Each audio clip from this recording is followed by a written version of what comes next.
यदि महाराष्ट्र में और किसी कार्टूनिस्ट को अरेस्ट करता है, किसी पत्रकार के स्वतंत्र विचारों को, और आप भी केस करते हैं पत्रकारों पर, तो फिर फायदा क्या है?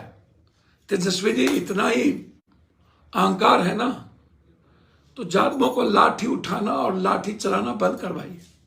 आप ऐसे करते रहेंगे तो मैं हर पत्रकार के साथ खड़ा हूंगा।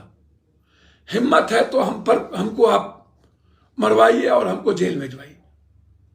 मैं तैयार हूं। आपके कोरोना में भेजे थे ना जेल हमको, कि नहीं भेजे थे? 5 महीना हम जेल में रहे थे ना, हम फिर रहेंगे 5 महीना जेल में। अब मैं दिखाता हूं पप्पू यादव जी। पप्पू यादव जी से वैचारिक मतभेद मेरा रहता है, लेकिन जब भी मैं मिलता हूं तो वो मुझे डांटते भी हैं, समझाते भी हैं। मर्द नेता है, और मैं आज नहीं मैं जब बहुत बार वीडियो बनाया हूं और ये बात बोला हूं, वैचारिक मतभेद हमारा। वीडियो कैसा लगा कमेंट में जरूर बताइएगा। चैनल पर पहली बार हो तो चैनल को सब्सक्राइब, वीडियो को लाइक शेयर जरूर कर दीजिएगा। जय भोजपुरी, जय भोजपुरी समाज।